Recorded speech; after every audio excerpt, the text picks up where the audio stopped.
Buenas tardes, mi nombre es Kenia y les voy a exponer o les voy a tratar de explicar el circuito RL.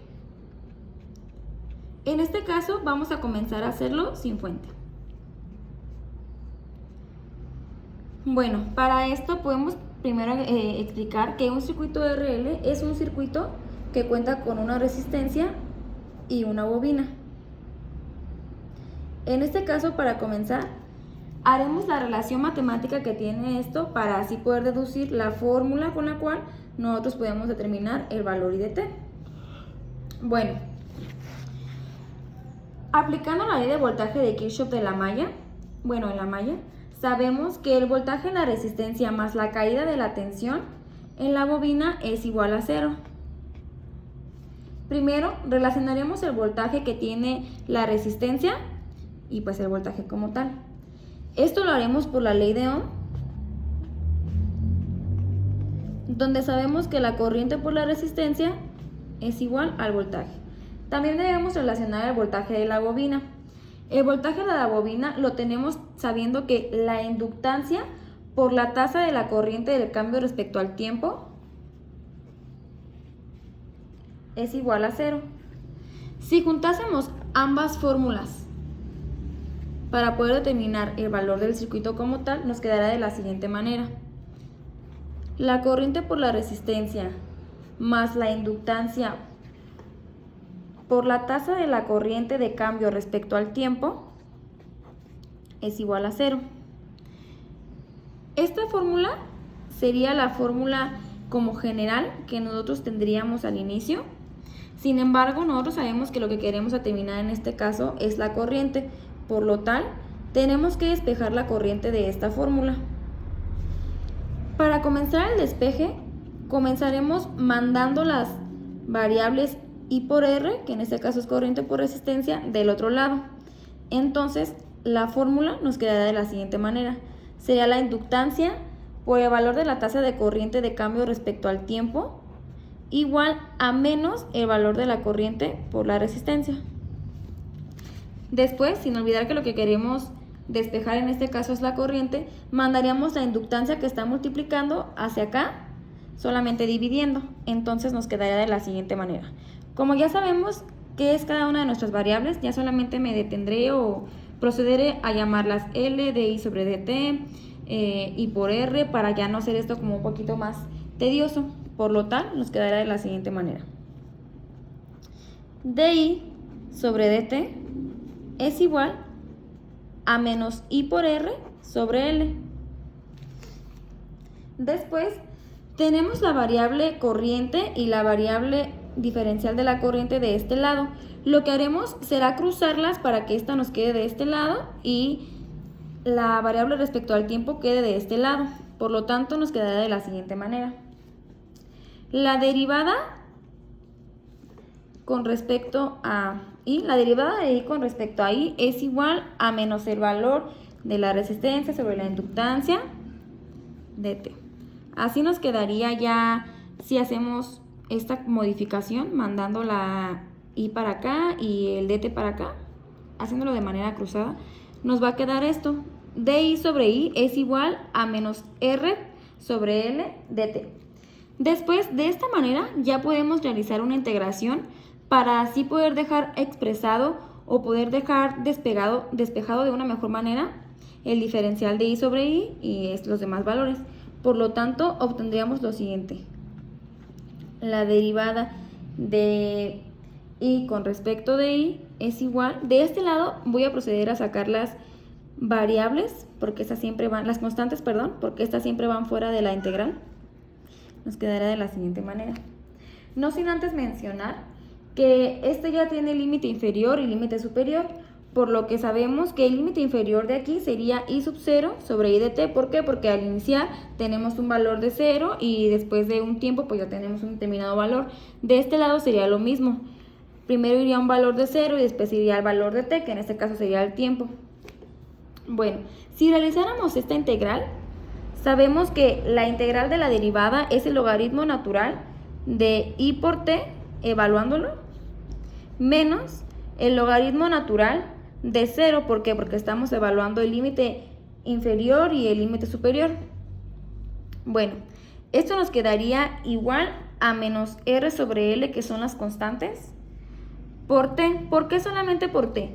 Porque si procedemos también a evaluarlo en cero, pues nos va a dar un valor negativo, nos va a dar un valor de cero, entonces ya no tendría ningún sentido hacerlo de este lado. Aquí me brinqué un pequeño paso, que fue el de ponerlas como tal, como lo íbamos a evaluar, pero creo que esto ya es algo que nosotros ya tenemos un poquito más aprendido por temas pasados que hemos visto, por lo tanto, pues solamente procedía ya a evaluarlo como tal y este fue el resultado que queda. Después de esto, nosotros tenemos una propiedad en el logaritmo, la cual es la propiedad del cociente o la propiedad de la división, que nos dice que el logaritmo natural, cuando tenemos un logaritmo restado, nos puede quedar de la siguiente manera. Sería el logaritmo natural de i de t sobre i sub 0. Esto es lo mismo que esto, solamente que con la propiedad, pues ya, nos quedaría de esta manera, lo cual es igual a menos la resistencia sobre la inductancia por el tiempo. Después de esto, hay que recordar que lo que nosotros queremos despejar es la variable de la corriente, por lo tanto nosotros vamos a proceder a agregar una exponencial en ambos lados para de esta manera poder eliminar el logaritmo y esto no sea más sencillo. Si la ponemos de este lado, el logaritmo se elimina, por lo tanto nos quedaría el valor de i de t sobre i sub 0, que es igual a la exponencial de menos la resistencia sobre la inductancia por el tiempo. Bueno, de esta manera, para ya dejar el valor de la corriente respecto al tiempo de una manera despejada, lo único que tenemos que proceder a hacer es mandar a i sub 0, que en este caso está dividiendo del otro lado. ¿Cómo pasaría? Pues pasaría multiplicando. Esto nos quedaría de la siguiente manera. Sería igual a i de t igual a la exponencial de menos r sobre l por t, todo esto multiplicado por i sub 0. Esta sería nuestra fórmula final por la cual nosotros podríamos determinar el tiempo en el cual la corriente va disminuyendo o va terminando como tal. Bueno, para poder dejar esto un poquito más claro, procederemos a ponerlo en la gráfica. Nuestra gráfica quedaría de la siguiente manera. Sabemos que la descarga va a ser de tipo exponencial. ¿Por qué? Porque tenemos una exponencial en nuestra fórmula. Por lo tanto, tenemos el valor de i sub 0, que es el valor con el que siempre va a comenzar nuestra bobina a descargarse. Es decir, el valor que tiene nuestra bobina, ese es el valor que va aquí en i sub 0. Y aquí iría el tiempo. ¿Por qué el tiempo? Porque ese es el tiempo en el cual tarda nuestra bobina en descargarse. Nosotros sabemos por experimentos matemáticos que llega un punto donde nuestra bobina queda totalmente descargada o en cero. Este punto es 5 veces tau, 5 veces la constante de tiempo. Tau es la constante de tiempo.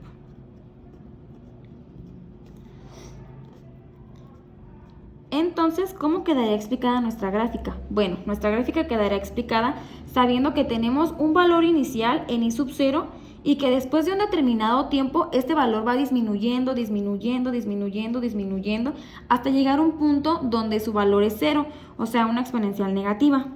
Por lo tanto, nosotros sabemos que 5 veces el valor de tau va a ser el valor en el cual nuestra bobina ya va a estar totalmente descargada, dando el valor de 0. Así quedaría representada nuestra gráfica y así quedaría explicada. Pero aquí tenemos un dato muy curioso, y es que tau es igual a la inductancia sobre la corriente.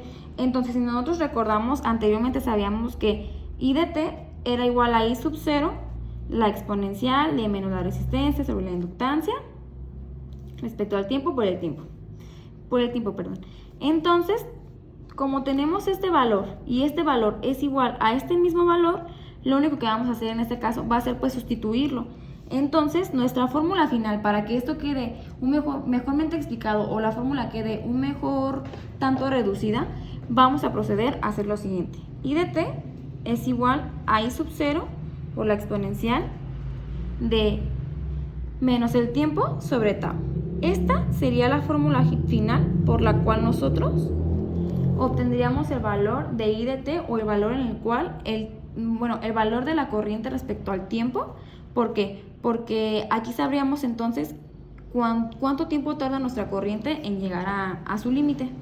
Para que esto quede muchísimo mejor explicado, voy a proceder a realizar un ejemplo para que nosotros podamos observar cómo es que esto funciona. Bueno, lo realizaré de manera muy sencilla, comenzando con un circuito de primer orden, donde solamente tendremos una resistencia y una bobina. El valor de nuestra resistencia va a ser de 2 kilo ohms y el valor de nuestra bobina va a ser de 4 milihertz. En este caso, nosotros ya vamos a tener el valor de I sub 0, el cual va a ser 10 amperes. ¿Por qué vamos a tener ese valor? Este valor nos dice el momento en el cual, bueno, nos dice con cuánto amperaje se quedó nuestra bobina. Es decir, en este caso nuestra bobina no sería como decir es nueva, la fuimos a comprar. No, nosotros ya teníamos un valor inicial en nuestra bobina, lo cual nos dice que el momento en donde o cuando el circuito arranca en funcionamiento, la corriente ya vale 10 amperios. Entonces, la corriente en la cual la bobina se quedó cargada sería 10 amperios. Es decir, nuestra I sub 0, como lo explicábamos acá, es 10 amperios. Entonces, lo que nosotros queremos es ver cómo se va descargando, cómo estos 10 amperios va llegando a su punto final, donde sería 0. Vamos a proceder a hacerlo de la siguiente manera. Ya tenemos nuestra fórmula. Entonces, primero vamos a calcular la constante de tiempo, que en este caso es tau. Sabemos que tau es igual a la inductancia sobre la resistencia. Tenemos que la inductancia vale 4 milihertz y que el valor de nuestra resistencia es igual a 2 kilo ohms. Por lo tanto, sabemos que es 4 por 10 a la menos 3 y de este 4 kilos es 4 por 10 a la 3. Entonces, perdón, aquí sería 2 por el valor de la resistencia. Entonces, si pasáramos este por 10 a la 3 hacia acá arriba, nos quedaría de igual manera por 10 a la menos 3. Lo cual nos quedaría que 4 sobre 2 pues es 2, y si pasamos el por 10 a la 3 hacia la parte de arriba nos quedaría 2 por 10 a la menos 6. ¿Por qué? Porque ese se vuelve negativo y sumándolo nos queda pues 2 por 10 a la menos 6. Entonces nos quedaría que nuestro valor de tau es igual a 2 microsegundos. Bueno, después de esto pasamos a realizar nuestro acomodo en la fórmula, lo cual sería I de t es igual a I sub 0, que ya tenemos el valor de 10 amperios. Luego sería la exponencial y nos quedaría menos t sobre 2 microsegundos, que ya lo hemos calculado. ¿Cómo se vería esto en nuestra gráfica? Bueno, en nuestra gráfica esto se vería de la siguiente manera. Tenemos que el valor de la corriente es de 10 amperios de la corriente inicial y la corriente se descarga poco a poco. Poco a poco, poco a poco, poco a poco, poco a poco, poco a poco. Bueno, aquí tenemos el valor de 1 tau, 2 tau, 3 tau, 4 tau y hasta aquí 5 tau. La corriente se descarga poco a poco y después de 10 microsegundos la corriente va a desaparecer del circuito. ¿Por qué decimos que va a desaparecer? Bueno, porque hay que recordar que sabemos por la manera ya experimental que lo han hecho anteriormente que 5 veces el valor de tau es el valor cuando ya nuestra bobina va a quedar en ceros. Entonces, si hacemos esta operación de 5 por 2 por 10 a la menos 6 nos va a dar igual a 10 microsegundos. Entonces, después de 10 microsegundos nuestra bobina ya tendría un valor total de 0, es decir, ya no habría corriente en la bobina.